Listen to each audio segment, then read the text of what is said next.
Welcome to Manager Tools. This is Sarah. This is Mike. Today's podcast is the Delegation Model. This cast answers these questions. How can I delegate some of my responsibilities to my directs? What do I say when I'm delegating something? And why is delegation so important for managers and organizations? If you want answers to these questions and more, keep listening. Here we go. Create an organization where the folks on your team want to work with their managers, because all of the managers in your organization know the process and disciplined routine of relationships and communications with their directs. Create an organization where results and retention matter and are measured. Create an organization where managerial acumen and delivery contribute positively to the health and welfare of your organization. Create an organization with less difficulty sourcing new talent and lower degrees of turnover because professionals are vying to work for your organization. For more details about our effective manager training, so you can create this kind of organization, reach out to Maggie by emailing us at customerservice@manager-tools.com. All right, Mike. Hey, Sarah. Hi, how are you? I'm doing great. It's a pleasure to be recording this with you. And today we're going to talk about something I find really interesting and exciting, because there probably isn't a management book on the face of the earth that doesn't talk about the importance of delegation. You bet. And the sad thing is that very seldom does the author get into any type of detail at all about how to do delegation. Yeah, how to do that thing. Right? And of course, that's Manager Tools, folks, the how-to, right? So today we're going to talk about the how-to, how to determine what and to whom to delegate, and specifically what steps to take when delegating to an individual. So there you go. Good stuff. And we have a long outline. I don't think this is going to be a terribly long cast, but we'll see. No, it's a lengthy outline, not lengthy cast. Yeah, particularly. So lots of points and not a encyclopedia for each one of the points. So the outline is we're going to talk why delegation is the solution, the Manager Tools Delegation Model, which consists of some steps, and we'll walk through the steps. State your desire for help, tell them why you're asking them, ask for specific acceptance, and then describing the task project in detail, going over deadline and quality standards, nailing down reporting standards, and asking for skill or resource needs. Mm-hmm. Pretty straightforward. Absolutely. Okay. So why is delegation the solution, Sarah? Well, before we explain how delegation is the solution to growing the organization, we need to start with a small thought experiment. Now, some of you that have been listening for some time may be familiar with the Juggling Koan. Now, folks, if you're unfamiliar with the Juggling Koan, there is a total podcast on the Juggling Koan. Go ahead, find it, listen to it. The Juggling Koan essentially explains why delegation is part of the fabric of organizational growth. There are management theorists who believe that a lack of delegation is the single biggest internal roadblock to organizational growth. Now, some of those other culprits that are blamed most often are bureaucracy and lack of innovation. But that's how important delegation is. It's seen as fundamental to the core of the organization itself. And it's true. These are very, very smart management theorists here, and they've nailed it. Delegation is like, you can get by without delegation, maybe as a manager. Maybe. Become an executive, you don't delegate, you are dead. Oh, yeah. We do this at conferences everywhere, right, Mike? And the way I think about the lack of delegation is I can assume everyone listening to this podcast right now has got enough work to do to keep them busy for all of their working hours. And by God, if you don't admit it. Right? Exactly. Don't tell us. Don't admit it. Please don't tell us. Now, I would go so far as to say everyone listening to this podcast might make a pretty solid argument that they have more work than they can do in the working hours they've got. And what happens is organizational growth, customers want new things, and more work is always given. If we don't delegate some of the work we have, that already overextended workday we have to your point, when you go from manager to executive, becomes an effort in working more hours, which is a problem. Which is a problem because time is a limited resource, right? And you cannot change it, no matter how smart you are. Exactly. And family first, and all of the other things that we talk about. If work continues to be added, which, folks, to be clear, it does, and you can't find a way of ensuring that the work stays at a manageable level for the number of hours you have to do said work, you're going to have a problem. And that's where delegation comes in. And many of you do. And many of you are suffering that right now. And folks, this is the answer. So we're going to go through this analogy, if you will, here in a second. Stay with us. It will all make sense. And hopefully at the end of this thing, you will be convinced that you must do this if we're doing our job, that is. That's exactly it. So the Juggling Koan. Folks at home, imagine a box that holds only 20 balls. And the balls within this box are of 2 different sizes. Now, of these 20 balls, there are 5 large balls and 15 small balls. The box itself represents your work week. The total of hours you have in a week, let's call it 40, just to make the math easy in this simplified model. Yeah, although we know most of you probably spend 50, but just stick with this. The total hours probably doesn't really matter. You'll see. Just stick with 40 with us. Mm-hmm. Yeah, exactly.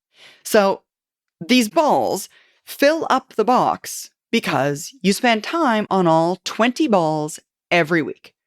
And we already established you're fully busy. The balls are 2 different sizes, and the sizes represent the amount of time you spend on the balls. And now, roughly, again, to make this easy, because it's a thought experiment and you're hearing us do it in only an auditory fashion, we want to make it simple.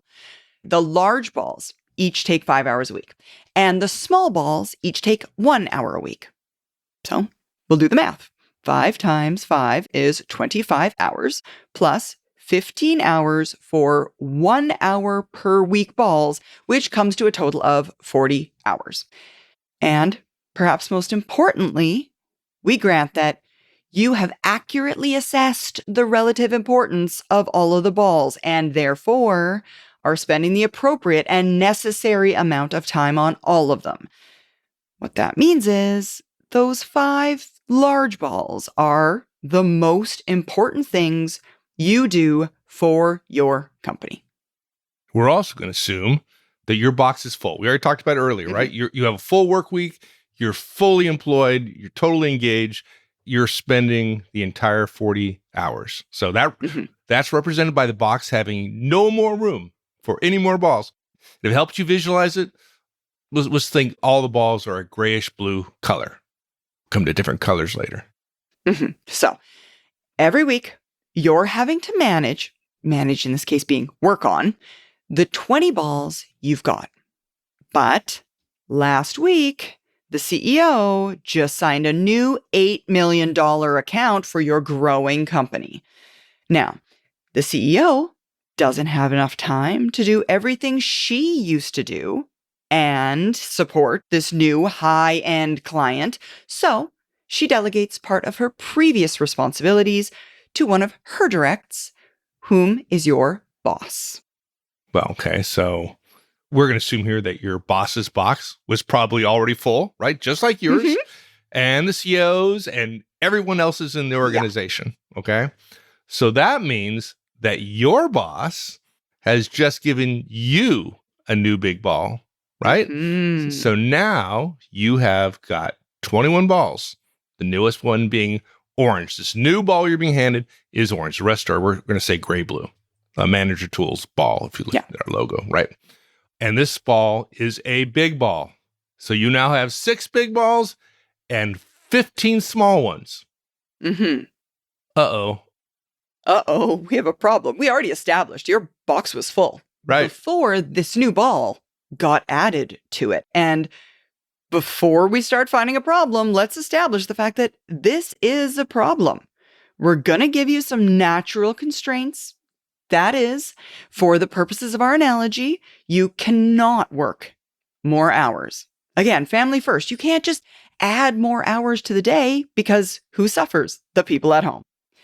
Additionally, a constraint, the size of the box, is the absolute maximum your spouse and your physical body will allow it to be.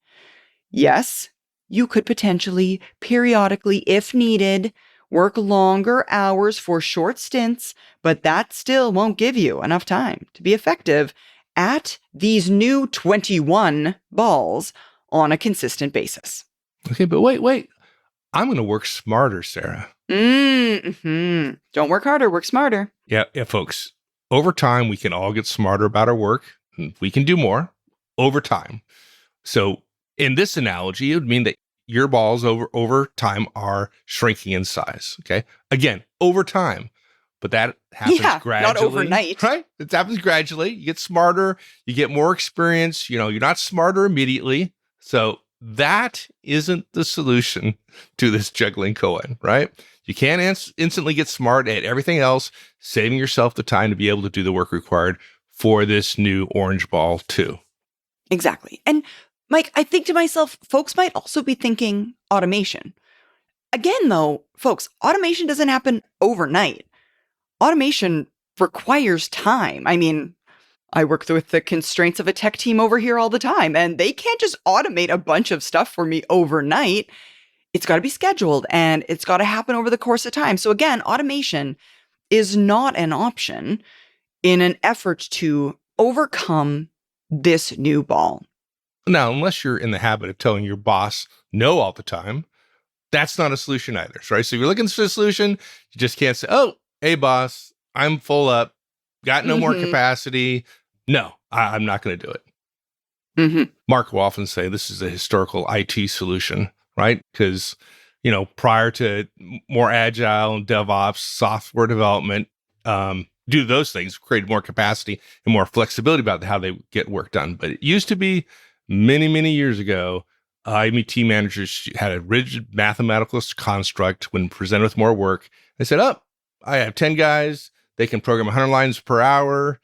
You're currently producing 8,000 lines a day. And since they don't have any more capacity, can't add another project that makes their workload any more than 8,000 lines a day. Clearly, that doesn't work. So that's not a solution. No is not a solution either. Man, this is getting rough, man. This is tough. I know, right? I mean, there's almost nothing we can do. Or is there? Yeah, or is there? Exactly.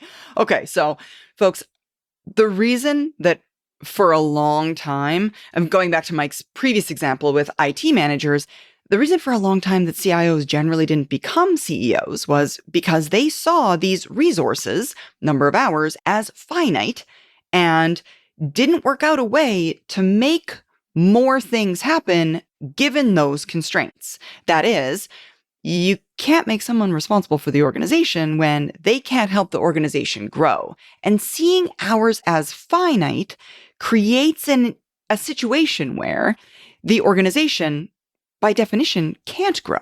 We need to be able to think outside that box. Yeah. Now, the solution to this thought experiment, it's already been revealed, right? Mm-hmm. We'll give you a hint. The CEO, upon getting a new responsibility, the new $8 million client, important to this growing business, delegated one of her prior responsibilities to her direct, your boss. Your boss, responding to this new increased workload, because his box had gotten over full on account of his boss's delegation to him, delegated one of his responsibilities to you. So think hard. What might be the answer here? Right. The immediate correct response to being delegated to, causing your workload to increase beyond your standard available work hours, is to delegate to some of your directs. That's what works. That's how it works in organizations. We call it the Delegation Cascade. It's a standard, known managerial behavioral response to innovation and change in the organization. It's really an organic way of keeping the organization focused on or working on the right tasks for the organization. Right. Okay. So now let's go one step further. Let's go back to our thought experiment. If you imagine the diagram again, you have 3 choices to get your workload back to stasis. You can delegate one of the big gray balls, delegate that new big orange ball, or delegate one or more of the small balls. So let's go through the options here. Let's do it in order since, look at the first 2, by the way, delegate one of the big gray balls, delegate the big orange ball, bad ideas, right? Bad idea. Third one, I'll tell you right now, the last one is right. Delegate one or more of the small balls. But let's walk through that. Okay, so the first one then, delegate a big gray ball. Now, at first glance, this seems like a reasonable answer. If you're going to have to delegate something, and we've told you that you are going to have to delegate something, so that's a known, why not delegate a single item that is kind of essentially the same size as the item you just received? Less hassle, right? I mean, less math. There you go. For me, less that's math. Great. It's awesome. Right? No multiplication involved. Exactly. But there's one problem with it. Let's imagine that your directs have a box just like yours, and their time is restricted by their spouse and their family. So they are also already having 20 balls that they're juggling. Now, in order to show you what happens in delegation, we ask a question. What does it look like when you delegate one of your small balls to one of your directs? What happens when you delegate one of your small balls to your directs is it becomes a big ball for them because of your abilities, your experience, and sometimes your role power and their lack of those abilities relative to yours in any case. What it means is that what you could do in an hour or so a week will take them, at least initially, much longer. Sometimes we estimate it to be a 5 times increase. So it takes you 1 hour a week. It takes them 5 hours a week. Small balls delegated become big balls. And this principle is why delegating that big ball is such a problem. Can you imagine delegating one of your big balls to your directs? It gets larger as it goes down. It's like 5 times 5. It's going to crush them. That's the problem. It's the size of the planet Earth. That's how big it is. Yeah, it's going to crush them, right? So the balls get bigger as they move down the organization, and you don't want to be giving your directs your big balls. They'll just be overwhelmed, right? Oh, yeah. And, the simplified math that if you delegate one of your big responsibilities to your direct, you spending 5 hours a week on it, it will take them 25 hours a week. Like we said, crushing. Exactly. And so you might think, again, thinking about that ball, which is the equivalent to the ball you just received, you might think to yourself, well, then why don't I just take that big gray ball and split it up among 5 directs? That might be a possibility. But folks, it isn't. It really isn't a possibility. We tested it. Splitting a big ball amongst multiple directs is generally not a good plan. In essence, if a ball was easily splittable, it probably already would have been split up into multiple small balls. If it's one big item, it's probably because it's very difficult to tangle it apart. And now, delegating that one large ball to multiple people means managing multiple people's work and kind of coordinating them to come together to achieve one result. And that just makes your life harder. That is, you'd think you'd save all this time, but really the time saved is replaced by the time spent managing the collaboration and the coordination, and thus alleviating any decrease in work at all. Yeah. The great thing is that in this koan here, there's even a worse solution, which is delegating the big orange ball. If you can imagine something worse than crushing one of your directs. Yeah, exactly. And that's delegating the big orange ball, right? We already know that delegating a big ball is a bad idea, but delegating the big orange ball is even worse. And why? Bad is even more bad. Folks, it's not because your boss is keeping an eye on it, but that is also true. Your boss is keeping an eye on it, so you probably want to get it done right. And it's not inherently because it's new, though that is also a part of it. It's because you don't know how to do it yet. If you don't know how to do it, how are you going to help your direct understand it? How are you going to know if they're following the right path or doing it the right way or taking the right approach? You need to understand the project before you can delegate the project. Yeah. It's not to say that you have to know everything or have done it yourself before you can delegate anything. You don't. But you do need to understand it well enough to be able to provide direction, because this ball is new and needs to be attended to now. You need to keep it. Yeah, folks, we have a podcast called Never Step Out of the Middle, right? And that's essentially what delegating something that came immediately from your boss causes. If my direct needs any help, they have any questions, any inquiries, and again, they can't ask me because I don't know the answer. Who do they have to go to get those answers? My boss. And now I'm creating this situation where my direct, out of need, has to skip me because of a situation I've created. So yes. I'd say, don't do that. It's don't do that. Not good for anybody involved. Mm-mm. Okay, so we have one final choice. And since all the others are bad, failed. This must be the right one. And that's to delegate one or more to make the math work. So if you got a big ball's worth 5 to you, you need to delegate 5 small balls, right? 5 times 1 equals 5.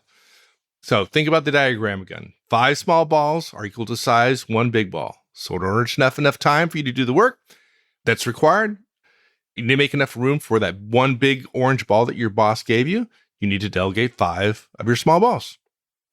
Exactly. And folks, the best solution would be to delegate each of those 5 balls to a different direct, though it may be harder for you to manage in the short term. That is, having 5 people to liaise with essentially instead of 1. It will certainly be easier on your directs. And if your directs find being delegated to easy the first time, they'll be more willing to be delegated to in the future. So 5 small balls to 5 different directs. You present conferences all the time. What kind of pushback do you get on this? Anything? In terms of pushback in our conferences, when we're presenting the principle of delegation and organizational growth, oftentimes, Mike, yes, to your point, they interrupt us because they see what they think is a flaw in our reasoning.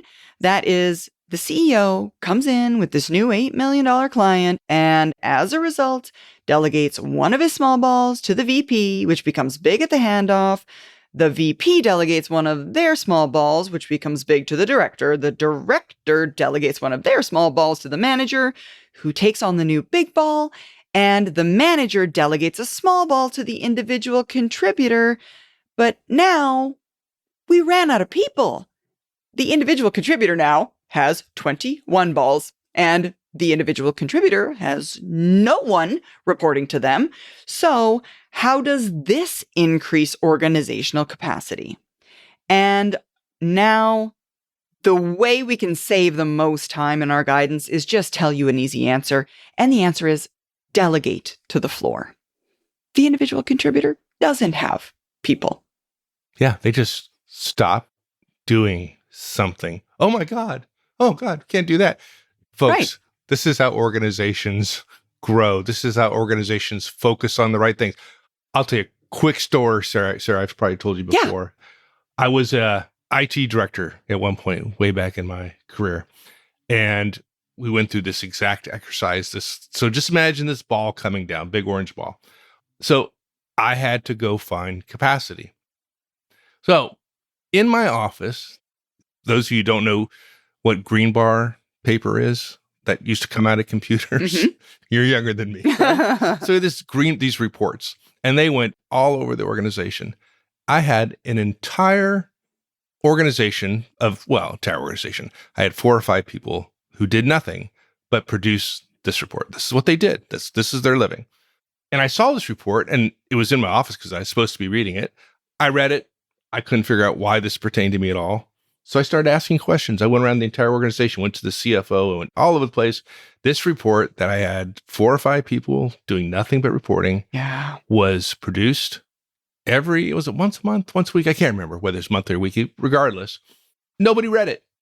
Nobody. No. Yeah. So guess what I did? We stopped doing it. Stop doing it. Now, did I fire those 5 people? No. I shifted them on to things that were more important. And by the way, if you asked those people whether what they were doing was important, of course they would have said yes. Of course they would say yes. So anyways, this is what smart managers and executives do. Mm-hmm. And I mean, when folks push back at the conference, they're like, we can't possibly do that. I say to them, okay, does anybody in this room go to a meeting they find such little value from that while they're in the meeting, they do their email? And then the next thing I say is, okay, if you have one and you're a manager or a director even, you're in our conference, you've got to assume your directs at least have 1, probably 2 or 3 meetings they go to that they get no value from.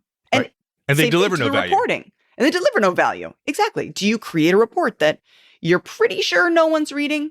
Because if you've got one, your directs have many more than that. And the buck has to stop somewhere. And it's at the individual contributor level, because by definition, they're doing the least valuable work. The least valuable report, for example, that an individual contributor is creating is the least valuable report by definition. That's why they delegate to the floor. Yeah. And there's more here. We got other podcasts. You have to understand this koan, because once you do, lights come on, then the question really is, okay, how do I do it? This is where we're going to be a little bit different, because we're actually going to tell you exactly what to do. And that's called the Manager Tools Delegation Model. If you're in the DC area, good news. So are we this August. And we're hosting 2 events focused on management and communication. Our podcasts are great, but if you have questions about how your specific challenges are going to play out or how to move the needle even further, in person is better. We promise to answer your questions in person if you come to one of our events. We'll be in DC August 6th and 7th with our EMC and ECC in person. Sign up at manager-tools.com/training. Okay, so now we know the why of delegation established. We now need to know the how of delegation. So once we've decided to delegate to do a direct, the actual delegation is relatively easy. Now, the model itself, the Manager Tools Delegation Model, is a persuasive model written in a bottom line upfront way, and the initial conversation will take very little time, and hopefully you're doing Manager Tools one-on-ones, and that conversation can take place in a one-on-one or at another convenient time. The model itself has 7 steps, and only the first 4 are critical. Okay. What's step 1, sir? Step 1. The first thing we do is state our desire for help. So, for example, that sounds complicated. I'd like your help on something. It's pretty easy. That's it? Mm-hmm. Yeah, that's it. Mike, I'd like your help on something. We do have some data to suggest, Mike, that if you use a person's first name, it increases the likelihood they will say yes. Yeah, Might folks. start with their first name. Right. You think that like you got to go into the reasons why and what they need to know before accepting it. Like, don't do that. If your boss asked you and came to you and said, "Hey, Mike, I need your help," what are you going to say? You're going to say yes, right? Yeah, like 90% of the people are going to be like, yeah, of course. Of course, right? So your directs are just like that. They want to help you. They want to be of use to you. So yeah, just say, "Hey, Brian, I like your help." Yeah, exactly. And now notice, folks, it's, I'd like your help on something. Now, we didn't say, Brian, can you do me a favor? And we didn't say favor because this isn't a personal thing. It's a work thing. I also didn't say, Brian, I need your help on something, because it's not a need. It's a want. So, Brian, I'd like your help. And we're asking nicely. We're not getting personal about it. And note, we haven't actually asked a question yet. I mean, we're just stating our desire. That doesn't mean they might not respond by saying, yeah, sure, what's up? They might say, yeah, sure, what's up? But they're not saying, yes, I will do something. They're simply acknowledging the fact that you're a human being saying words in their direction. Yeah. And people like to be asked. They like that. So, okay. So now the next step is tell them why you're asking them. Mm-hmm. So it could be anything. It could be you're one of the best meeting managers on the team. You'd really enjoy running this meeting. You mentioned multiple times to me that you're looking for more opportunities to get better at leading meetings. It's us making a statement about why we've chosen them. Right. We just didn't pluck this assignment out of thin air, right? We want Brian to know that we thought about it carefully and he's the right person for the job. And that's one, it shows that you're thinking about what Brian wants or needs to develop, for example. And people like that. Yeah. Dude, people love that. I mean, I would go so far as to say one of the reasons people don't love to be delegated things from their manager, maybe potentially, is it just feels like their manager is delegating because this work needs doing and you're a human being, which isn't a good reason. It's not a compelling reason.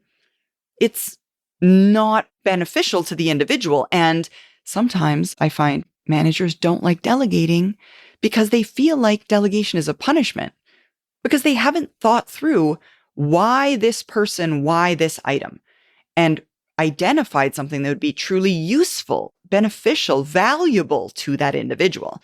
When you find that, it changes delegation. Yeah. And for brevity's sake, we're not going to, you can find other guidance where you walk through in detail about what are the kind of questions you might ask about. We do. We have a how podcast to determine what to delegate, how to determine. Mm-hmm. Yeah. So there's a lot more there, but just suffice to say, go find that guidance. We are just not randomly picking somebody. We're putting some thought into it. We can tell them why we selected them because we've thought through it. Okay, but we're not going to go into a lot more detail now here. Okay, so the next step, ask for specific acceptance. So what I've said so far is, Brian, I'd like your help. You're one of the best meeting managers on the team. Next, we ask for acceptance by saying, would you please take responsibility for the monthly project meeting?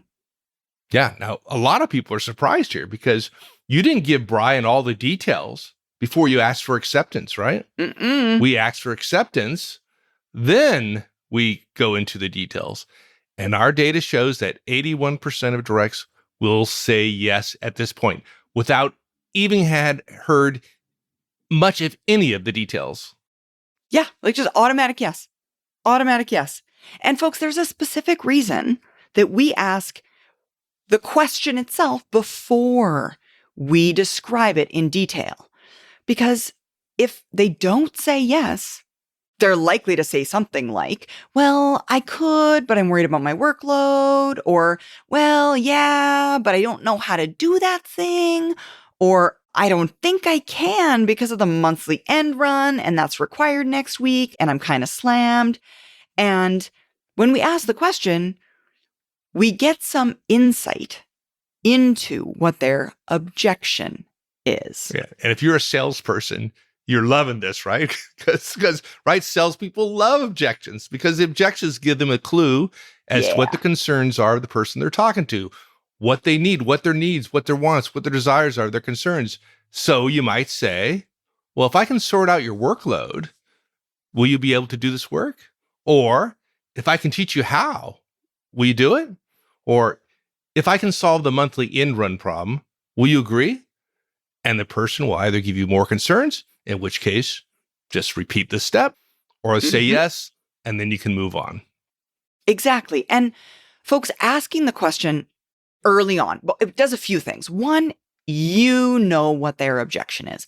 Also, though, another important benefit of having the direct agree before they hear the detail is once they've agreed, they're so much more likely to listen to you describing the task in detail and potentially taking notes while you describe it, because I just said, yes, I better pay attention because now he's going to tell me how to do it. I got to know how to do it, this thing that I just agreed to. That's right. And they're listening very differently because my experience, if you haven't asked this question, they've said yes before you go to the details. If they haven't done that, they're still evaluating what you're saying, not because they're wanting to learn how to do it. They're trying to find out the reasons why they should not do it or find more objections, right? Right. In this case, we've taken that all off the table. They've said yes, they're going to do it, and now they're going to listen to the project or the task in detail. Yeah. I mean, one of the things that I sometimes say to groups, Mike, when we're doing this in conferences is, folks, we all have at least one thing that we do that when described in grave detail, it sounds dull and horrible. It's that moment where you describe something and you're like, actually, it's kind of fun. You know what it is? It's actually my favorite part of my job. I know it doesn't sound fun, but it's really, really fun. It's that when you describe anything you do in grave detail, it sounds dull. And then you have to do the backpedaling of making it sound good. Whereas when you're describing what you do by first asking a question, they're not listening to all of the things about it that sound less than ideal. They're listening to, how am I going to do this thing? They're listening to the important bits. And so when you get into detail, it kind of sounds like, hey, here's what's involved. And you just describe what your director will be doing. If they had concerns, you're going to focus on those concerns and why they shouldn't be concerned. It's like, dude, this is going to take you less than 30 minutes per month. Or I have work instructions so you'll know exactly what to do. I have a checklist. Just follow the checklist. Or we'll talk to Carl about taking over the monthly end run. It'll be great for him to expand his role there. And I think you'll enjoy this new work. Exactly. And ultimately, we go over the deadline and quality standards as well. So it might sound like, and you're going to report on the 15th of each month, and this is the template.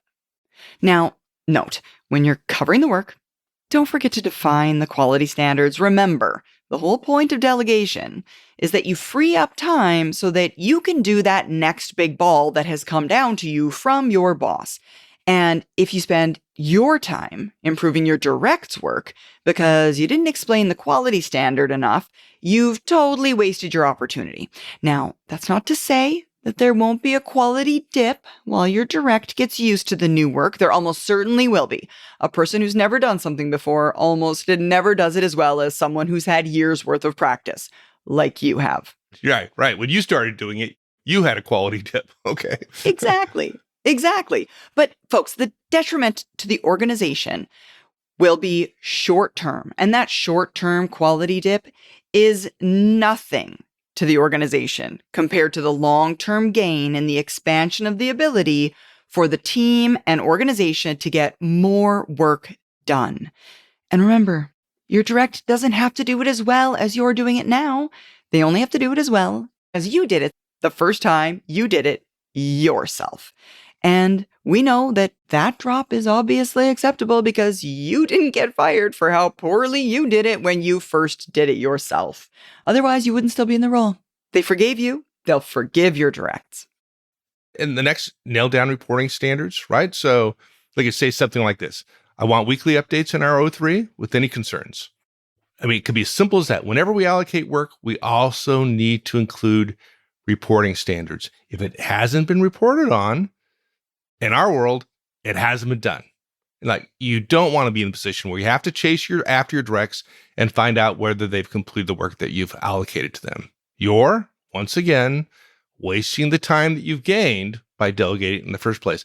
And let me tell you, folks, when I learned this the hard way when I first started managing projects, oh my God, I wish Manager Tools existed back then. I really could have used it. So include reporting back to you in the work. Okay. Mm-hmm. That's exactly it. Makes your job so much easier. And ultimately, ask for skill or resource needs at the very end. So after you're done delegating, so what do you need from me? If you've briefed properly, your direct probably, let's face it, won't need anything. And you'll have time to get to the project that's been on the back burner for months, or do the next big thing, that big orange ball that your boss gave to you. But if they do need something that isn't a reverse delegation, we'd suggest you do your very best to provide it. This last question can kind of be a catch-all for those times when you don't really properly delegate. They'll ask the question. So you got a little bit of extra insurance. Yeah, that's kind of it, right? That's it. It's pretty simple, right? Yeah. So let's summarize real quickly. So delegation is a manageable behavior that is absolutely core to organizational growth and innovation. Yeah. Too many of us don't do it because we think we have to do all our own work, or we don't trust our directs to do it. But we can't have it both ways. Wanting to grow by having our boss trust us, and then not granting that same trustworthiness to our own directs. Exactly. And one final thought about delegation. Effective delegation is the single biggest behavioral difference between managers and effective executives.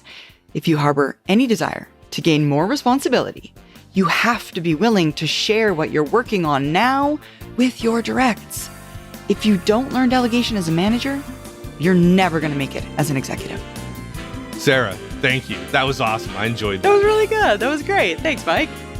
That's all for this week, folks. Thank you so much for joining us. Join us again next week for a new topic. So long, everyone.